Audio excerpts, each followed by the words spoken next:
Vous êtes-vous déjà intéressé à vos rêves? Très jeune, quand j'étais en seconde, il me semble, un livre a attisé ma curiosité. Le dictionnaire des rêves par Hélène Renard. Drôle de fait, c'est vers cette époque que mon animal préféré passa de l'hibou au renard. D'où le nom, Foxbeau d'ailleurs. Et c'est sûrement pour ça que ce gros livre dans les affaires de ma mère attisa ma curiosité. Le livre se présentait ainsi, il me semble. Une préface rappelant des techniques pour mieux se souvenir de ses rêves, qui me servaient pas tellement, mes rêves étant si what the fuck et mémorables. Un rappel sur les différents types de rêves et ce qu'ils signifient, à savoir l'inconscient informant le conscient de la manière la plus incompréhensible possible. Hélène Renard y parlait aussi vite fait du travail de Patricia Garfield, spécialisée dans l'analyse des rêves d'enfants, et de Freud, spécialisé dans la psychologie, ayant établi la théorie de l'inconscient avant de basiquement sortir que des dingueries sexuelles le reste de sa vie. Grâce à ce livre, je m'amusais à interpréter les rêves de mes proches, souvent les aider à en savoir plus sur eux-mêmes. C'était un petit hobby. Une amie par exemple me parla d'un rêve où elle n'arrivait pas à marcher chez elle. Je compris que ce rêve voulait traiter de l'instabilité dans sa famille. Une autre me parla d'un rêve bien étrange, dont je ne pourrais décrire que la moitié sur YouTube parce que... sexe. Mais ça traitait basiquement d'elle et un de ses amis au cinéma, en train de faire autre chose que regarder un film. Va savoir comment, de fil en aiguille, j'ai ainsi découvert qu'elle était frigide. Et une autre au lycée me parla d'un rêve où elle perdait ses dents, symbole de dépression. En fait, tant qu'on est sur le sujet, dans mon dictionnaire des rêves, il y a genre 5 pages dédiées aux rêves de dents, et aucune des interprétations est bon signe. Si vous rêvez que vos dents tombent ou quoi que ce soit, c'est pas forcément... Voilà. Avec l'expérience et ce livre, j'ai réussi à établir qu'il existe 5 types de rêves. Les rêves fourre-tout, oui j'invente les noms comme ça. Ces rêves sont les plus what the fuck, ceux qui arrivent presque chaque soir en fait, et ne sont que les hallucinations provoquées par le cerveau qui trie la nuit tous les souvenirs qu'il créa le jour. Les rêves canons, ceux-là sont les rêves qui valent la peine d'être interprétés. Ils sont plus rares, peuvent intervenir après un événement marquant ou de manière répétitive durant une période. Comme ils sont en lien avec un événement marquant que l'inconscient veut mettre en lumière. Ils ont tendance à être plus simples et marquants. Ça peut être un rêve de sexe, un cataclysme, un bébé dans l'armoire, ou les dents qui tombent. Oui, ces 3 derniers trucs sont d'après mon livre les 3 pires présages en quelque sorte. Ah, et aussi, d'après le livre, les rêves de crac crac boum boum veulent basiquement dire que tout roule dans ta vie. Point barre. Les hallucinations hypnagogiques. Vous est-il déjà arrivé comme moi, juste avant de vous endormir, d'avoir un rêve où genre un vélo vous arrive très doucement dessus, mais vous réveille d'un coup, comme si ce fut l'impact d'un camion? Si oui, vous avez vécu une hallucination hypnagogique. En gros, le cerveau te fout un screamer de malade pour être sûr que tu sois bien en train de dormir et non de mourir. Ouais, le cerveau a pas inventé l'eau chaude, c'est clair. Les rêves prémonitoires, dont je doute complètement de la véracité scientifique, mais que je vais quand même placer là pour faire plaisir à ceux qui pensent que leur psychologie est dictée par l'horoscope. Les rêves lucides, qui sont plus un retournement de situation d'un rêve vu précédemment, vu qu'ils se caractérisent par le rêveur, devenant conscient de lui et donc tout puissant. Ces rêves peuvent arriver très rarement ou plus fréquemment si on s'entraîne. Pour ma part, cela m'arrive souvent, je vais dire. Puis un temps où j'en profitais pour me voir une vitesse de fou, voler, plier la réalité autour de moi, faire des choses que je ne pourrais décrire sur YouTube, bien évidemment. Mais maintenant, j'en profite pour visiter le rêve à ma façon, à mon rythme, voyant ce que ce monde a à m'offrir, tel un dieu désabusé observant sa création. Bon, j'avoue, je suis un petit troll, souvent il m'arrive de dire aux habitants qu'ils sont dans un rêve, au cas où ce soit réel d'une certaine façon, histoire de leur foutre une crise existentielle de fou. Et à force de me convaincre que cela était un monde à part entière, avec ses lois établies et tout ça, cela créa comme un effet placebo, car mes rêves lucides et même mes rêves fourre-tout commencèrent à présenter plus de sens. Certains lieux réapparaissaient, certaines plaines, certains quartiers.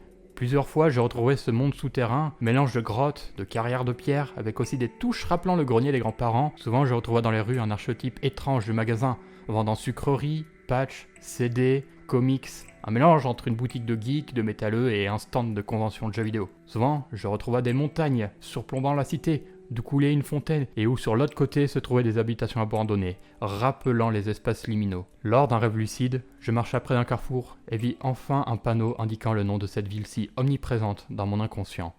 Yohei Shokan. Entre autres, j'étais arrivé à un point où j'étais grand connaisseur des 5 types de rêves, sachant les interpréter, les visiter, les tordre à ma volonté. Seulement, je vous ai menti. Oui, je vole la phrase à Feldup. Tu vas faire quoi? Une vidéo YouTube, celle-ci, me retomba en enfance et me rappela qu'il existait un 6e type de rêve. Un rêve mystérieux, ineffable en soi, qui resta caché longtemps dans les bas-fonds de mon esprit, telle une pensée intrusive me disant de chourer l'arme du policier. J'ai jamais fait ça, Un rêve que je ne comprenais pas et qui me mena en bateau plus qu'autre chose. Revenons encore plus en arrière, et par là je veux dire au nirvana des youtubeurs Minecraft, la maternelle. Je me souviens d'un rêve bien étrange et angoissant qui m'arriva 4 ou 5 fois. En fait, je n'étais pas, je n'avais pas de corps, il n'y avait que ma perception, ma conscience, la perception d'un vide blanc, si on aurait pu y attribuer une couleur, avec au centre un petit point noir posé sur une fine ligne noire. Ma mère, ou du moins une voix féminine douce, disait « Aujourd'hui, on va apprendre à dire bonjour » ou au revoir dans certains cas.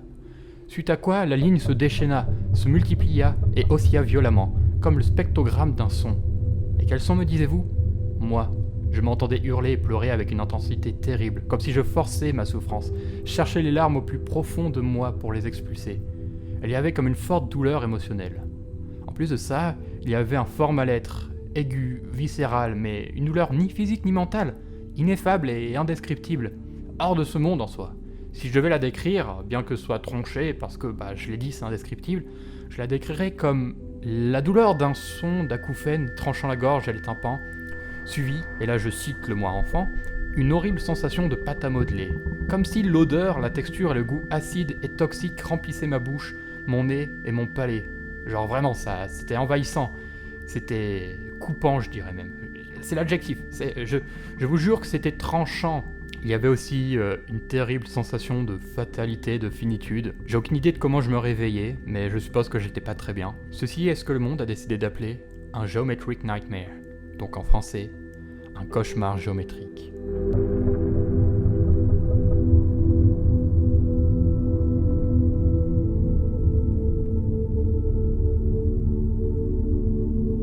Quand je dis que le monde a décidé de l'appeler ainsi, c'est une exagération.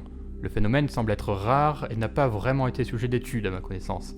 En cherchant sur Google, on tombe sur des posts hors sujet, dont un album de rock que je devrais écouter juste pour voir s'ils ont cook. On tombe aussi sur les vidéos anglaises m'ayant inspiré pour cette vidéo, puis nous avons nos 3 oies aux œufs d'or, une communauté Reddit dédiée au cauchemar géométrique, ainsi qu'un post sur Quora et Reddit, ayant rallumé le feu perdu des rêveurs. Comme quoi, à chaque fois qu'on a une question, c'est Quora et Reddit qui donnent les réponses. Pour cette vidéo donc, je propose qu'on s'engouffre dans le mystère et qu'on essaie de répondre à ces questions. Comment et pourquoi certains ont vécu des cauchemars géométriques? Veulent-ils dire quelque chose?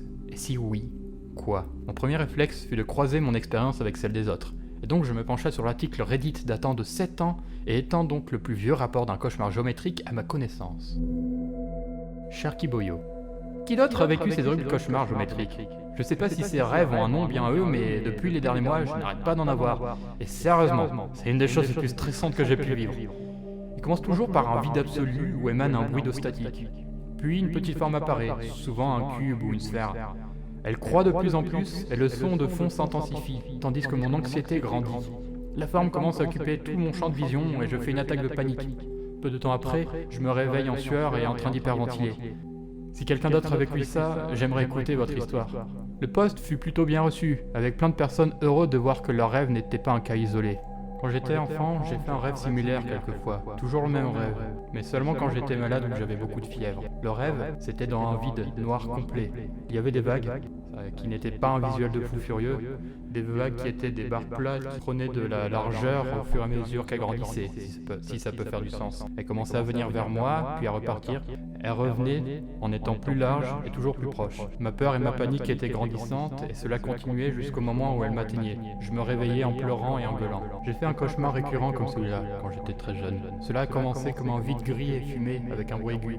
À mesure que le bruit devenait de plus en plus fort et aigu, le vide gris et lisse devenait de plus en plus granuleux, comme le bruit d'une télévision. Et il y avait plein de points gris foncés qui apparaissaient. Ensuite, le visage d'un homme étrange apparaissait dans le bruit, alors que le son aigu devenait de plus en plus fort. C'était terrifiant.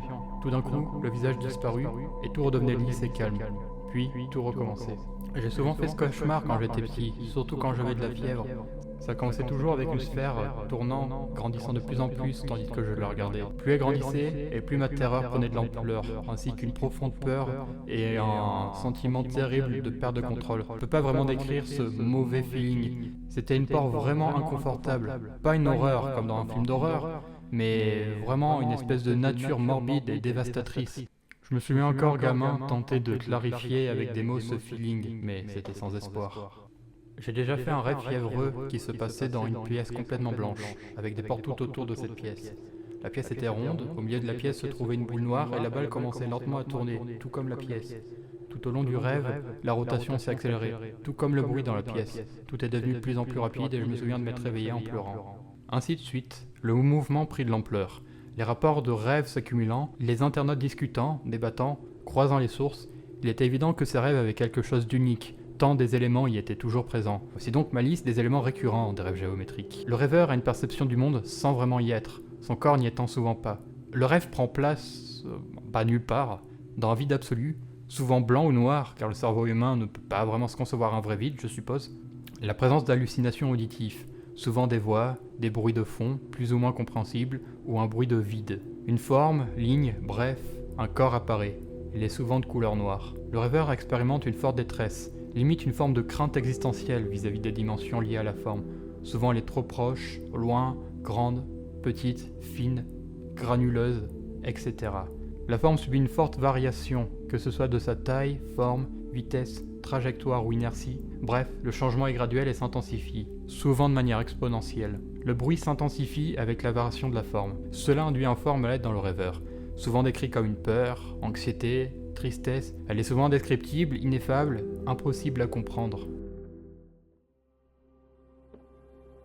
En fait, j'ajouterais même que ces rêves a des propriétés anormales. Bon, là c'est plus le gros nerd fan de la fondation SCP qui dit ça, mais ça crève les yeux ce rêve. On dirait un gamin qui est mis en face de l'infiniment grand, genre je sais pas. Comme si une force extérieure va, dans certains cas, rappeler à un gamin qu'il est infiniment petit, d'un monde grand et vide et froid.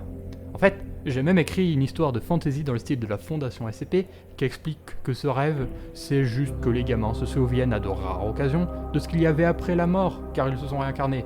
Mais bon, je m'étale.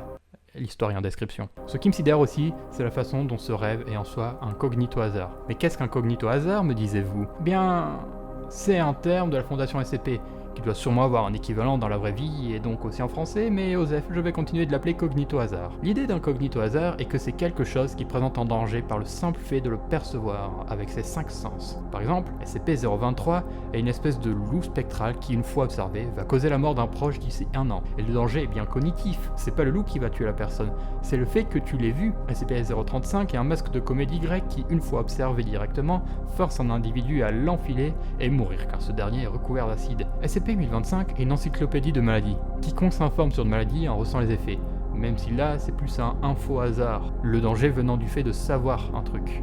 Mais en soi, on connaît tous un cognito-hasard. Le soleil. Ah non, je fais pas référence à SCP-001 pour les connaisseurs, ni en délire psychologique ou philosophique, hein. Regardez le soleil directement, et allez me dire que le simple fait de le percevoir fait pas bobo. Mais bref, en étudiant le sujet, j'ai vu des vidéos anglaises parlant du rêve et même des animations tentant de les recréer. En ayant vu la vidéo de JJ la première fois, voir son animation et sa description, au début, ont causé comme un déclic. Je me suis comme senti à nouveau dans l'absence de corps du jeune moi, vivant le rêve. Je fixais sans cligner des yeux l'animation, sentant ce stress grandir en moi. J'étais comme happé, c'était comme si voir une représentation du rêve m'y replongeait, et cette même crainte sans base m'avait envahi, en percevant l'animation. Car oui, la crainte était bien sans base. J'en ai vu des films d'horreur, jeux d'horreur, mais en plus ou moins fait peur. Mais à chaque fois, la peur avait une explication, une source. La panique dans Overwatch 2. Bah oui, je suis un Zenyatta avec un positionnement de merde. Un sniper va m'avoir. Ou Moga, vu que Moga counter tout le monde. Putain, qu'est-ce que je déteste Moga. Mater the Thing. Bah oui, l'alien est dégueulasse. Il joue sur notre peur de la mort, de l'inconnu, de la maladie. En me basant sur cette vidéo de Vsauce, je me suis souvenu que nos inquiétudes sont rationalisées par l'aversion à la suffocation, la douleur, l'isolation, les mouvements soudains, l'inconnu, la maladie, l'incapacitation et le fait de tomber. Seulement, vivre le rêve directement ou le revoir en vidéo me causait une peur qui se définit elle-même en fait, car elle était en lien avec aucun de ces 8 mots. Vous me direz sûrement, bah, et la peur du mouvement brusque? Sauf que non, la peur est là dès le début, et grandit petit à petit au fur et à mesure que la forme change. Comme si la peur est juste là, induite sans fondement, à moins que la forme ne fasse pas juste peur. La forme était la peur dans son état le plus brut possible. C'est-à-dire que le rêve, juste le fait de se le percevoir, induit la peur, la panique et le stress. Et sa perception avait des conséquences directes sur moi et sur les autres. Matez-moi ces commentaires. Frère, ça me donne la chair de poule, c'est tellement relatable. J'aime ça et je déteste ça. J'en pleure, j'ai fait ce genre de cauchemar depuis que j'ai 7 ans, et je pensais être le seul. Il y avait tout le temps des sons forts, des formes bizarres, des zooms étranges, et de temps en temps, je me sentais étouffé. Ces rêves me faisaient me sentir vraiment petit et m'accabler de sentiments mauvais. C'est vraiment dur à expliquer aux autres. J'ai eu une petite crise de panique quand tu expliquais ce rêve, parce que c'est presque exactement le même cauchemar que j'avais quand j'étais enfant. Et je n'ai jamais été capable de lui donner un sens dans ma propre tête, encore moins de l'expliquer à quelqu'un d'autre. J'en avais l'habitude quand j'étais malade, quand j'étais enfant, généralement avec de la fièvre. J'ai eu beaucoup d'otite et je pense que la fièvre provoquée par ces infections est à l'origine de mes rêves. La peur est indescriptible. Même si j'ai pas fait ce rêve depuis probablement 25 ans, je peux encore évoquer avec vivacité la peur qu'il provoquerait, même si je ne pourrai jamais commencer à l'expliquer. La seule fois dans ma vie d'adulte où j'ai ressenti quelque chose d'assez similaire, c'était une fois où je me suis assis dans ma voiture et pour une raison quelconque, j'ai imaginé la pédale d'accélérateur comme étant plus étroite qu'un cure-dent, mais avec la même fonctionnalité. Il est impossible d'expliquer pourquoi cela a déclenché cette peur, mais c'est pourtant le cas. N'hésitez pas à me dire si cette inquiétude chelou vous est aussi parvenue au visionnage de la vidéo. Bref, cela rend ce rêve d'autant plus glauque. Tant de gens ont vécu cette expérience terrifiante, on sait désormais que ce rêve est étrange par sa composition, son scénario en soi, et les conséquences mentales qu'il a. Mais qui font ces rêves ?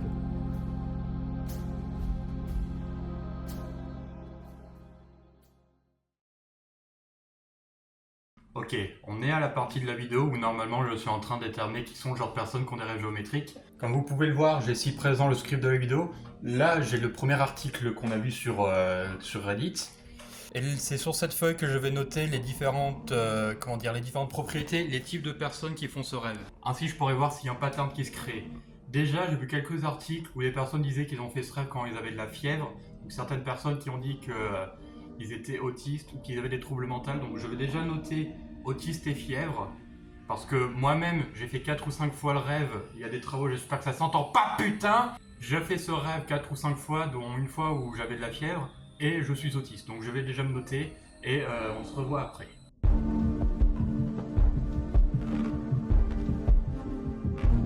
Déjà mes doutes étaient bel et bien clairs. Sur 20 personnes, j'ai fait un échantillonnage de 20 personnes. Sur ces 20 personnes, 9 disent avoir fait le rêve quand ils étaient en période de fièvre. 15 ont dit qu'ils l'avaient fait quand ils étaient gamins, mais il y en avait bien plus qui ont dû le faire gamin et qui n'ont pas pensé à le préciser, je suppose. Bien que j'ai noté 2 personnes qui ont raconté faire ce rêve encore aujourd'hui alors qu'ils ont genre 30 ans, voire 40 ans. 2 avoir dit fait ces rêves durant des périodes de somnambulisme ou de paralysie du sommeil. 4 ont déclaré avoir des problèmes, pas d'autisme, enfin si d'autisme, d'ADHD, et basiquement il y a un pourcentage petit mais quand même important de personnes qui ont fait des rêves géométriques alors qu'ils avaient un trouble du comportement ou un trouble sociable. Très intéressant, je suppose, il y a une personne qui dit avoir fait ses rêves alors qu'elle avait été kidnappée. Elle n'a pas dit qu'elle était gamin, mais dans kidnappé il y a kid, donc voilà. Donc on peut du coup supposer grâce à ça que ça doit être lié à un événement, peut-être un événement stressant qui arrive dans la vie des enfants, et encore plus quand les enfants ont des problèmes du comportement. Peut-être que c'est une peur sociale qui se matérialise, ce rêve. Mais c'est peut-être pas forcément le cas, vu qu'il y a des personnes qui ont encore fait ce rêve vieux. Et sur 20 personnes, il y a 4 personnes qui disent avoir fait ce rêve souvent, mais genre de manière chronique. Moi, j'ai fait 4 ou 5 fois. Est-ce que c'est lié à une peur ou quoi, qu'est-ce quand j'étais gamin, quand j'étais autiste, ou alors est-ce que c'est car c'est un rêve qui recule souvent? On ne sait pas. En tout cas, maintenant, si on devrait dépeindre un persona, donc le rêveur type, on peut s'imaginer du coup que les personnes qui font ce rêve sont généralement des enfants. J'ai noté des personnes qui ont fait ce rêve entre 8 et 10 ans, des personnes qui ont juste dit qu'ils l'ont fait quand ils avaient moins de 15 ans. Moi, je l'avais fait, je crois que j'étais fin maternelle, début primaire. Donc voilà, une personne qui fait un cauchemar géométrique, c'est quelqu'un qui est très jeune, dans les 10 ans ou en dessous, qui va faire ce rêve quand son cerveau est dans un sale état, quand il a de la fièvre ou qu'il a de la tension, quand il a chaud. Éventuellement, le fait d'être autiste ou d'avoir des troubles du comportement ou des troubles sociaux peut augmenter les chances d'avoir la maladie. Enfin, c'est quelque chose qu'on remarque, hein, c'est pas une causalité, ne prenez pas ce que je dis pour la réalité. Et on peut supposer que ça peut être lié à un événement stressant, comme un kidnapping à tout hasard, ou quelque chose qui peut arriver chez les enfants. Je tiens à noter aussi, mais je vais le faire dans une autre partie de la vidéo, qu'il y a 2-3 personnes qui ont eu des bonnes théories pour expliquer le phénomène, mais ce sera dans une autre partie. Attends, moi, est-ce qu'on les voit? Je vais manger ça avant que ça refroidisse.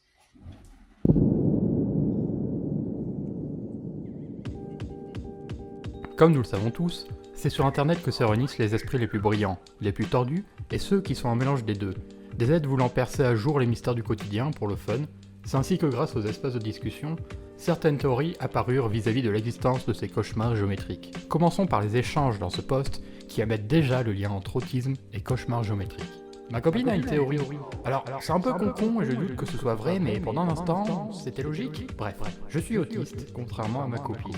Souvent, j'essaie de lui expliquer ma façon de penser les choses, juste pour lui donner un avant-goût de ma psyché, et elle arrive presque jamais à me suivre. Je te comprends, mon gars.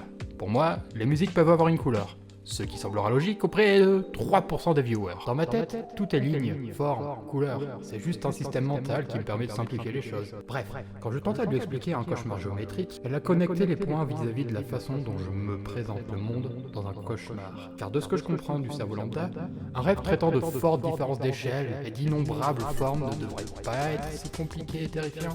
Ma question étant donc, êtes-vous autiste aussi? Car ça pourrait expliquer bien des choses. J'aime bien cette théorie et je vois totalement le délire. J'imagine fortement un enfant autiste voyant un tas de pommes plutôt décomposant et structurant dans sa tête le concept même du tas de pommes, car étant plus cartésien. Pour lui, il voit rond, rouge, petite taille, au moins 30, bref, des stats. Et si sa perception du monde a ce système comme base, normal que cela soit pareil dans ses rêves. D'ailleurs, The Wish Fulfilled semble rebondir sur l'idée. Il est impossible de dire ce qui cause le rêve tout de suite, mais les problèmes sensoriels avec la conscience spatiale peuvent être des causes, vu qu'ils sont généralement si abstraits dans le rêve. Ma première théorie était que le rêve était causé par de micro-AVC, mais après avoir vu le subreddit de l'épilepsie, je n'ai rien vu qui le laisse présager. Le nombre de rapports de personnes neurodivergentes, surtout sur un sub inactif, est très intéressant. Sur 5 commentateurs, dont le posteur, 4 ont ADHD, 3 de l'autisme et 3 autres de l'OCD, et 2 des problèmes de dissociation. C'est sûrement rien, mais mieux vaut le prendre en compte. Ta copine a sûrement le doigt sur quelque chose. Ok, donc pour le moment on pourrait penser que les cauchemars géométriques sont causés par une dissociation, une vue différente du réel, due à un trouble mental. Seulement, beaucoup de personnes l'ayant fait n'ont jamais dit être autiste ou je ne sais quoi. Et tous les autistes n'ont pas eu ce rêve. Je n'ai jamais fait ce rêve, mais je pense comprendre ce qui se passe. Au quotidien, t'arrive-t-il d'être déconnecté avec ton entourage, comme si tu étais même pas totalement synchronisé avec toi-même? Genre tu es très maladroit et tu prends pas conscience du temps? Es-tu souvent dans la lune et t'as une mauvaise mémoire à court terme? Est-ce que ça t'est familier? Ouais, continue. Tu as sûrement un système nerveux suractif. Souvent les personnes sur le point d'avoir un AVC ressentent cette sensation. Quand quelqu'un s'endort, son cerveau envoie des giclées d'électrons. Les personnes déjà bien sensibles à leur système nerveux peuvent les percevoir en rêve. Les éléments statiques, c'est juste ton cerveau prenant compte de la surcharge électrique et selon l'énergie, ton pouls peut augmenter, pouvant causer de la panique. Il me semble que tu peux stopper ça en relaxant chacun de tes muscles, de la tête aux orteils. Ouais, blablabla. Après ça, il nous dit comment chill. Cependant, bonne théorie, une surcharge d'électricité, un lien avec la fièvre pourrait être établi? Cela me rappelle d'ailleurs. Oui, je l'ai. C'est des hallucinations hypnagogiques. Ah bah tiens, les revoilà elles. C'est entre l'état d'éveil et de rêve. Je peux voir des patterns géométriques bouger, des lignes bouger. Je suis confus par le fait que ce soit si complexe alors que je n'essaie même pas de les imaginer. Bien sûr, c'est durant un état de pleine conscience et si tu ouvrais les yeux, tu pourrais voir des visuels psychédéliques d'objets bougeant et se tordant. Ça m'est arrivé, je suis content d'avoir trouvé d'autres personnes ayant vécu ça. Ça m'arrive souvent, comme je suis narcoleptique. Bien, jusque-là, on a soit les troubles dissociatifs, soit le cerveau en surcharge. En soi, une personne autiste a plus de chances d'avoir le cerveau en surcharge. Ah! Allez, on approche de la vérité.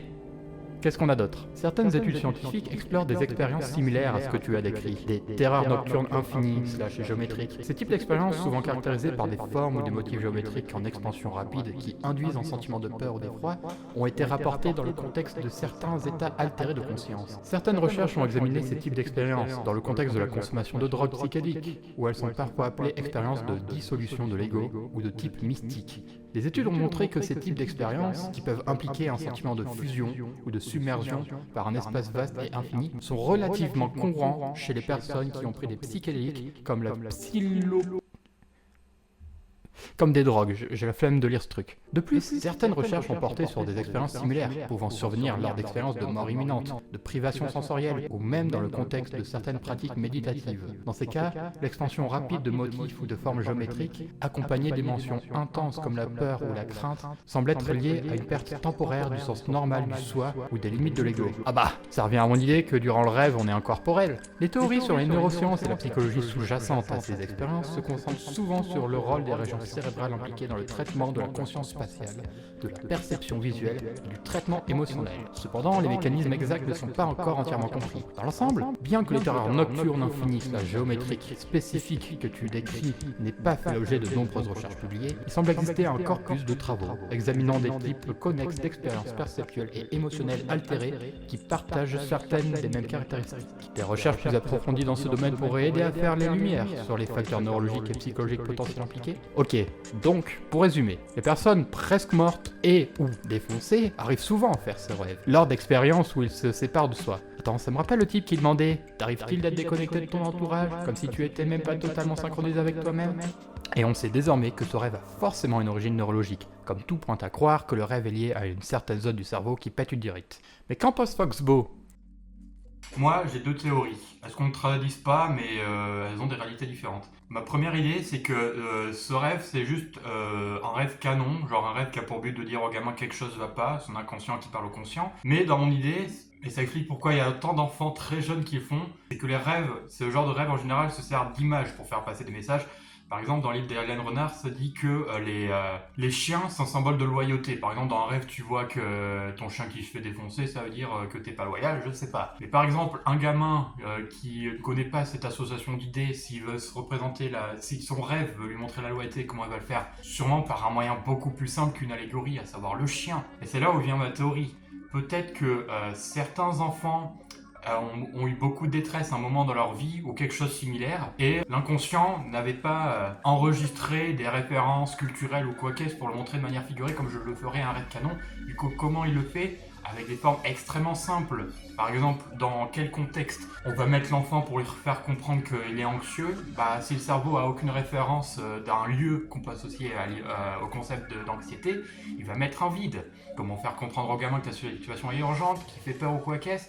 On prend une forme toute basique, noire, et on la fait bouger, et elle fait peur jusqu'à elle fait peur, pour faire comprendre au gamin que quelque chose fait peur. C'est le cerveau qui dit « Gamin, quelque chose va pas. Bon, j'ai pas les allégories, j'ai pas les moyens pour te le faire comprendre, du coup voilà une forme noire, et juste comprends ça. T'as des raisons d'avoir peur. Enfin, je suppose que c'est ça. » Et souvent, il est possible que si le cerveau est assez développé, ces rêves fassent du sens de manière plus développée. Je vais revenir sur mon exemple du rêve. Et parce que je l'ai un petit peu interprété. Comme je l'ai dit, enfant j'étais autiste et à ce qui paraît j'avais beaucoup de problèmes pour parler, pour communiquer avec les autres. En tout cas j'avais un grand désintérêt pour faire ça. Je me souviens que ma mère m'avait amené à beaucoup d'ateliers théâtre et des trucs comme ça pour m'aider à plus facilement communiquer et prendre de l'intérêt à communiquer. Et là je repense durant cette période que j'avais fait le rêve. Et le seul truc qui faisait du sens en fait dans ce rêve, à part les formes beaucoup trop simplistes pour avoir une signification, c'était la voix de ma mère qui me disait on va apprendre à dire bonjour, au revoir. Apprendre à dire bonjour, au revoir, c'est quoi? C'est apprendre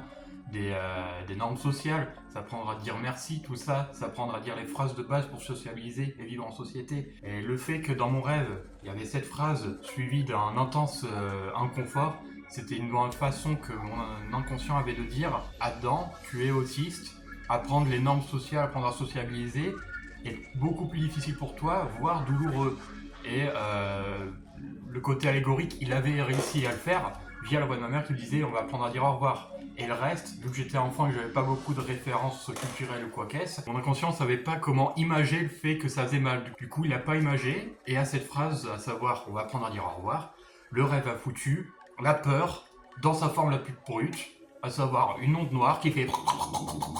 Donc voilà pour ma théorie, elle n'est pas universelle, elle peut très bien aller avec les autres. Les gens qui disent que c'est des rêves hypnagogiques, ça peut être ça, hein. Ça peut être un rêve hypnagogique qui me rappelle que je suis autiste, c'est pas très sympa. Les gens qui disent que ce rêve intervient quand le cerveau est pas bien, durant une crise quelconque, quand on a de la fièvre, quand on est malade, sous les effets de certaines substances, c'est possible aussi. Parce que réfléchissez, si tu fais un rêve, si tu rêves au moment où ton cerveau est au plus bas et je suppose pas les connexions nécessaires pour faire des associations d'idées genre chien, loyauté, tout ça, le cerveau va se dire je suis dans un sale état, je vais faire comprendre au conscient qu'on est dans la grosse merde. Est-ce qu'il va le faire de manière très imagée? Sûrement pas du coup. Vu que je suppose que les souvenirs et tout ça, une partie du cerveau part en sucette, du coup, comment faire à part se servir d'images très simples? Par exemple, imaginez que vous êtes perdu en forêt et qu'il y a des gens au loin. Mais imaginons pour une raison ou une autre, vous ne savez plus parler français, anglais, vous ne savez plus parler. Vous ne savez pas parler en morse, vous allez faire quoi? Vous allez gueuler, vous allez exprimer le mal-être dans sa forme la plus primordiale, brute, compréhensible. Et je pense que c'est ça le rêve en fait. C'est faire comprendre à l'enfant qu'il y a un mal-être de la manière la plus brute et compréhensible. Ça peut expliquer pourquoi des personnes qui ont un cerveau un petit peu mal foutu ont eu ce rêve. Mal foutu, t'as compris, je ne suis pas abléiste. C'est pourquoi, à mon avis, des personnes ont fait ce rêve alors qu'ils étaient fiévreux et que leur cerveau était en train de carburer pour pas mourir, en fait.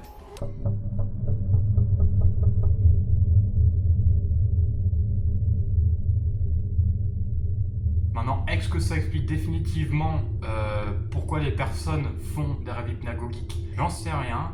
Si c'était le cas, je pense que plus de personnes l'auraient fait. Maintenant, revenons sur nos questions. Du coup, pour répondre à la question, comment certaines personnes ont vécu un cauchemar géométrique, je dirais qu'ils l'ont vécu dû à certaines circonstances. Pour ça, ils devaient être jeunes, de manière à ce que leur cerveau leur fasse comprendre l'ampleur du problème qu'ils vivent dans la vraie vie, de manière très simpliste. Éventuellement, il fallait que leur cerveau soit tenté d'utiliser des images très simples et très perturbantes, soit par le fait que l'enfant, en raison de son statut d'enfant, n'a pas beaucoup de références culturelles que son inconscient pourrait utiliser pour faire des rêves plus subtils, et il faudrait aussi que la personne soit dans un état de malaise, que ce soit dû à de la fièvre, que ce soit dû au cerveau qui qui fait une hallucination hypnagogique. Bah oui, c'est le cerveau qui essaie de déterminer si tu dors ou si tu meurs, donc forcément, il va se faire stresser. Maintenant, pourquoi certaines personnes ont connu ce cauchemar? Comme je l'ai dit, je pense que c'est parce que l'inconscient voulait faire savoir au conscient qu'il y avait une merde, soit lié à quelque chose qui se passe dans la vraie vie,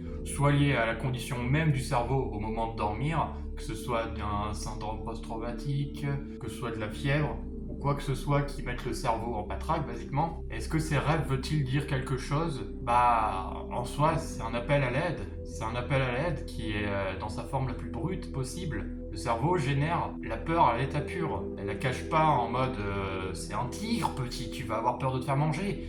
Non, c'est voici la peur. Voici la peur à l'état brut. Qu'est-ce que vous pensez, vous?